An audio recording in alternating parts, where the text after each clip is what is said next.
Jennifer from the Worcester branch of the Wayne County Public Library.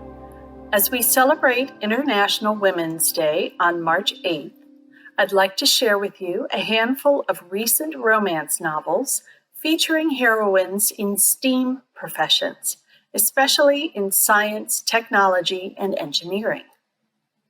First, we have The Love Hypothesis by Hazelwood, an author who comes from a scientific and academic background herself. In the book, Olive Smith, a third-year PhD student in biology, is totally focused on her research and has no time for romance. Her best friend, Anne, is interested in a guy, but thinks Olive still wants to date him, so Olive thinks the way to encourage her friend is to claim an existing relationship with someone else instead. When Anne is about to catch Olive in the lie, Olive panics and kisses the first guy she sees, Dr. Adam Carlson, a brilliant young professor who is known as a hard-nosed tyrant in the department. Surprisingly, Adam agrees to Olive's fake dating scheme for reasons of his own, and after a bumpy beginning, they start to develop a friendship, a professional alliance, and eventually something even more. This book has a wonderfully quirky heroine who's smart and passionate about her work, a seemingly grumpy hero who is obviously secretly in love with the heroine, and a handful of fun and supportive friends. The plot has a bit of a screwball comedy feel to it, but it also grapples with serious issues like sexual harassment and emotional abuse. It does have some steamy scenes with great depictions of consent, but the connection between Olive and Adam is really sweet in so many ways.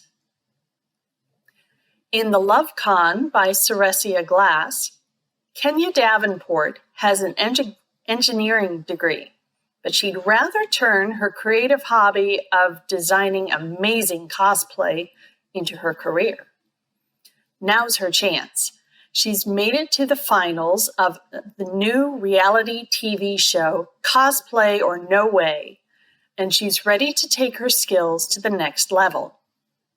The catch is, the final round asks the contestants to create iconic duos, and that means the contestants are supposed to work together with their significant others to make and showcase two costumes. Kenya is single, but her longtime best friend Cameron has always been her go-to partner in cosplay, and she volunteers him on live TV, not quite saying that he's her boyfriend, but letting everybody else think that. Cam is more than happy to partner up with Kenya. He's been madly in love with her for years, and this couple's role play might just be his way into her heart as well. But of course, fake dating for the cameras and the producer's attempts to create extra drama brings up a lot of realizations for them both, and Kenya has to figure out what she really wants from life and from Cam. This book was so much fun. Kenya is a wonderfully layered character. As a plus-size Black woman, she deals with many microaggressions, but always manages to respond with grace. And as an engineering grad, who is also a huge anime, gaming, and cosplay nerd, she learns to balance her creativity with her technical skills. Cam is a swoon-worthy hero, described as Thor's sexy twin, and just as capable of having deep emotional discussions as he is of wielding a variety of tools in his workshop. Together, they create a dynamic duo you'll root for from page 1 all the way to the end of the book. While we're finding many more heroines with scientific backgrounds in modern romances, more STEM heroines are appearing in historical romances as well. In A Week to be Wicked by Tessa, Minerva Highwood is uninterested in her mother's plans to marry off her daughters. She'd rather be scouring the seaside for fossils, like the giant footprint of a lizard-like creature she calls Francine. She has published research papers and would really love to present her findings about Francine at a symposium in Scotland, but she needs help getting there, which is why she approaches Colin Sandhurst, Lord Payne, late at night with a plan. Colin has a reputation as a rake and a ne'er-do-well, but he really does draw the line at escorting a spinster to Scotland. Minerva is not to be denied, though, faking their elopement and leaving Colin no choice. And soon they're off on a whirlwind road trip. Between her determination and his silver tongue, they find transportation and traveling companions, outwit armed robbers, survive their worst nightmares, and generally experience the most bonkers adventures ever. And along the way, they discover that, just maybe, the biggest adventure of all is love. This is my favorite book from the Spindle Cove series, and I have read it multiple times. But when I listened to it on audio, I enjoyed it even more because the zany antics come to life. Minerva is a thoroughly relatable character who just wants something different in life. And Colin gradually reveals that his frivolous exterior hides a world of pain as well as a kind heart. I especially appreciated that Minerva regularly calls Colin out on his bad behavior. She listens to him when he gets serious and opens up about his traumatic past, but she doesn't let him get away with being a jerk. That's a heroine I can cheer for. In Lady Clare Is All That by Maya Rodale, we have an equally brainy heroine, Lady Clare Cavendish, whose family left America when her brother inherited a dukedom. Lady Clare is not impressed with London high society and the idea that ladies should only converse about the weather and other ladylike topics.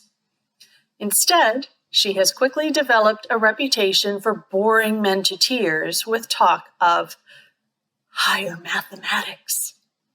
So she's not really sure why she has suddenly attracted the persistent attentions of the admittedly handsome but somewhat shallow Lord Fox. Fox is a sportsman and a ladies' man who has always won whatever he wants. But since his fiancée recently eloped with another man, his male pride has taken a beating. He impulsively accepts a friend's wager to prove that he can turn Lady Clare into the most desirable and popular woman in London. And soon the two of them have become the talk of the gossip columns. While Fox doesn't understand Lady Clare when she talks about equations and polynomials, he quickly discovers that he enjoys talking with her, being with her, and even kissing her. And as it turns out, Lady Clare seems to enjoy it too. This third book in Rodale's Keeping Up with the Cavendishes series is an homage to the film She's All That. And while the turn the ugly duckling into a swan trope can be problematic, I like how this book shows Lady Clare as being transformed into a popular debutante only toward the end and done on her own terms for her own reasons. Spoiler, it's not what you think.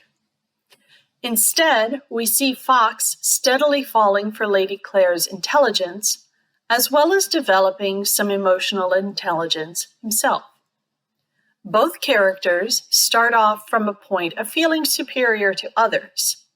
For Lady Clare, for her superior intelligence, and for Fox, his good looks, physical prowess, and position as a marquess. But they both experience the kind of revelations that humble them and help them grow into kinder, more thoughtful people. All of these books are available in paper here at Worcester or through CleveNet. They are also all available in both ebook and e-audio format on Overdrive, and both A Week to Be Wicked and Lady Clare Is All That are available in ebook and e-audio formats on Hoopla as well. Happy reading your happy ever afters.